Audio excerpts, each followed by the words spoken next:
The Forgotten Women of Wakefield project is shining a light on women from our past who have achieved incredible things and have directly influenced the social, political and cultural landscape of our city, and who have been written out by men, because men write history. And the ultimate aim is for blue plaque parity, so that women from our past who've made a massive impact get that visual recognition.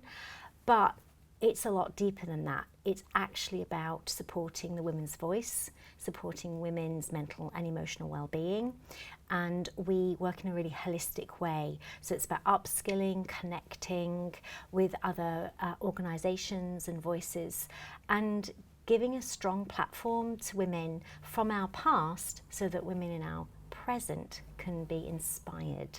What became really, really apparent was that Helga and many other women on this journey with us were flourishing under the creative umbrella of research, writing, poetry, art, and eventually taking complete ownership of that by having the knowledge of these particular women, Louisa in particular, and going out and speaking about it publicly. So women had come from being locked behind closed doors, either metaphorically, either mentally, emotionally, and literally, to walking our streets and being emboldened because they had something to say, something that they felt passionate about, and who they felt connected to. So Louisa is interesting because she's an enigma. We don't know that much about her, and yet we know so much about her. She's like a ghost for us, and she's always really present. And I often feel that she makes her presence felt as well by the ideas that come through. I mean, all artists channel, you know, lots of different ideas, but there is a real sense of her guiding us because she was hidden and forgotten for such a long time, even though she's in plain sight as our Wakefield artist. And now, ultimately, her pictures are going on our streets because we're putting them up in the geographical locations where they were originally painted. So I'm hoping she's going to settle down once those panels go up, to be honest with you. Yeah.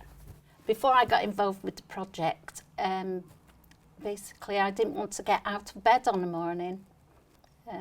I very rarely wanted to get in a shower, even brush my teeth. I was very, very depressed. I felt like just giving up, basically.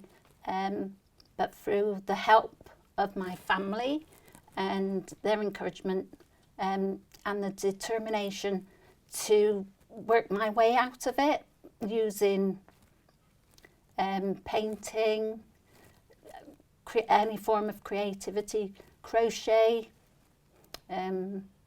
designing, sort of sewing projects, anything that, you know, took my mind down a different path. I was drawn to Louisa Fennell because she was interested, or the Fennells were interested in history as I am. Also, I think Louisa recorded history during her life through her paintings, and it's a Wakefield historic record within themselves. And you can see, and looking back over her career, the influences by her tutors, which were John Batty Tootle and Thomas Hartley Cromek. And I believe in her early paintings she was following in the paths of Thomas Hartley Cromek. However, later in life, painting the Wakefield scenes, she's following, I believe, a man called Thomas Kilby, who did a lot of Wakefield paintings. The parallels I discovered between myself and Louisa suffered with her health. In 1895, she was in Harrogate, taking the waters with a friend, I believe. She wrote to her father and sent him some sketches of York Castle. So she had health issues, I had health issues. She was creative, and it's something that I really enjoy doing. Not necessarily as talented as Louisa, but yes, I definitely enjoy doing it, and I love looking at other people's work. The Louisa Fennell Trail came about from my end with looking at Louisa's Wakefield Centre paintings, also looking at the Sandal Castle painting, and then also there's a painting that's actually got the 99 arches on, which is looking over sort of the Pugny area. And